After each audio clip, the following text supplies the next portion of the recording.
Today, we embark on a captivating journey into the depths of calculus as we unravel the intricate beauty of the second derivative in mathematics.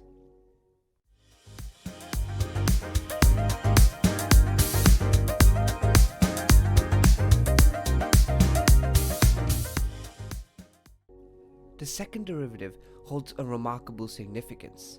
It is derived, literally, from the first derivative function, which means it is essentially the rate of change. And this holds vital significance in understanding the rate of change. It reveals how quickly the slope of a function is changing at any given point. By examining the second derivative, we gain insights into different aspects of functions and certain real-life applications. Speaking of which, the second derivative has profound connections with the fundamental elements of motion. In the world of physics, displacement is a term that refers to the position of an object relative to the starting point. Velocity is a term that refers to the change in position over time, so essentially, it's speed with direction. Finally, we have acceleration, known more commonly when a car speeds up, and is how velocity changes over time. But how does the second derivative come into all of this? Take displacement, the first vector quantity we talked about. If we graph displacement or the position of an object over time, we get a displacement time graph. If we derive this graph, we get a velocity time graph. And when we derive it once more, we get an acceleration time graph. So essentially, the second derivative of displacement gives us acceleration. But the wonders of the second derivative go beyond motion. The second derivative also unveils hidden aspects of functions in the form of concavity and points of inflection. Concavity allows us to understand the upward or downward bending of a graph, illuminating the nature of a function's curvature. And within the realm of points of inflection, we see that these are the precise junctures where curvature changes its direction. So, we can see that if the second derivative of a function at a certain point is positive, we have a concave up, and intuitively, when it's negative, we get a concave down. The point at which a function changes from concave up to down or vice versa is called the point of inflection.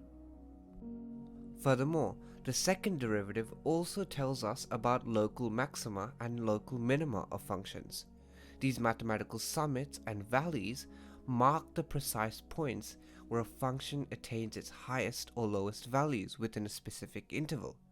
This is actually the exact same method we use for concavity, because if the second derivative is positive at a certain point, this suggests it's concave up, like we discussed before, which means that there is a local minimum. So in summary, we can say the following.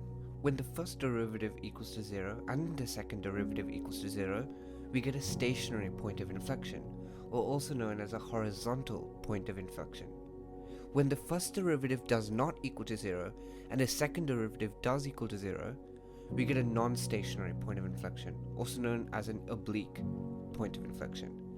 When the first derivative equals to 0 and the second derivative is bigger than 0, or also known as a positive, then we get a turning point, and specifically, we get a local minimum turning point. But when the first derivative equals to 0 and the second derivative is smaller than 0, we get a turning point, but specifically, we get a local maximum turning point. However, for concavity and local max and min, this is not always a hard, fast rule. For example, we have exceptions like y equals x to the power 4, where these rules don't apply. That's why we use the table method to confirm the concavity of functions. This is where we list the x, f-x, and f"x values in the table, and after we fill out those values, we look if the points around the point of inflection are negative and positive, and if it is, this is how we confirm that this is a point of inflection.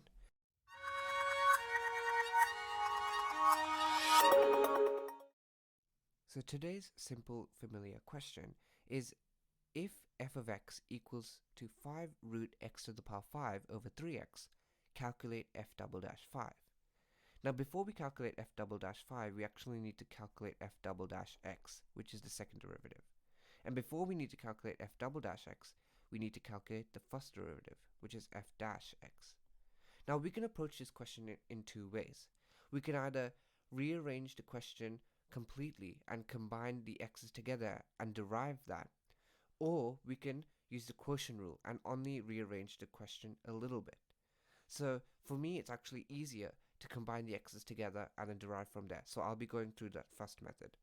So the first step is actually to rearrange it. So I'll be rearranging the numerator in this case to make it more easier to use.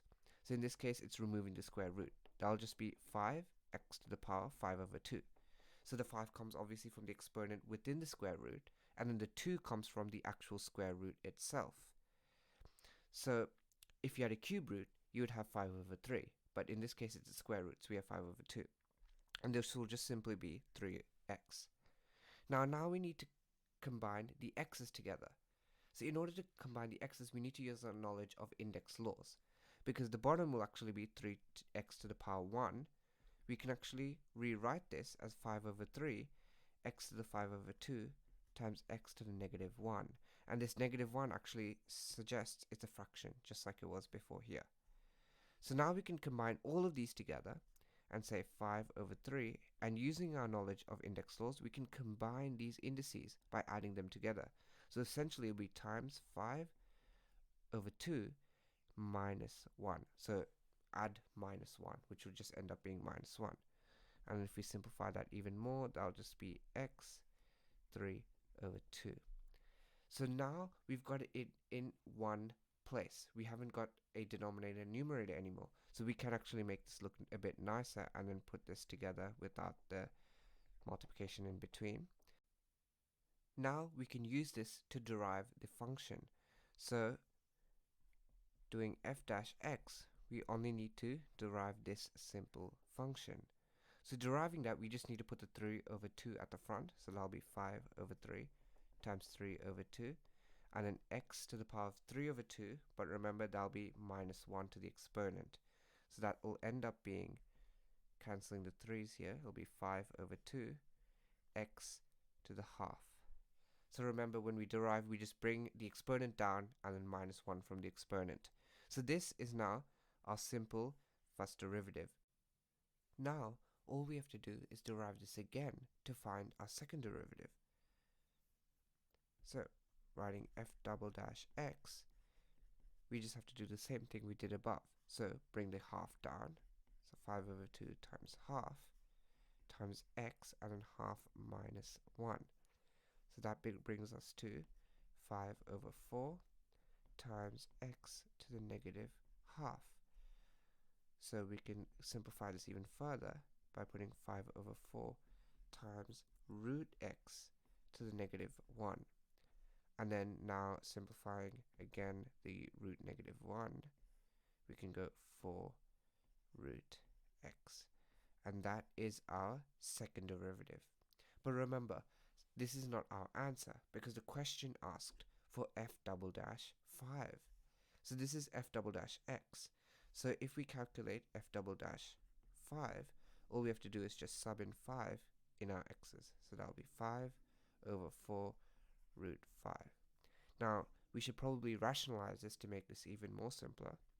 So that's times root 5 on top and bottom. So that'll be 5 root 5 over 4 times 5.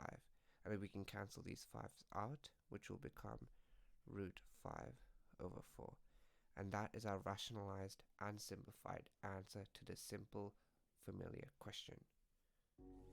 Finally, here is a summary and a few points that you can take away from this video to use in your second derivative questions.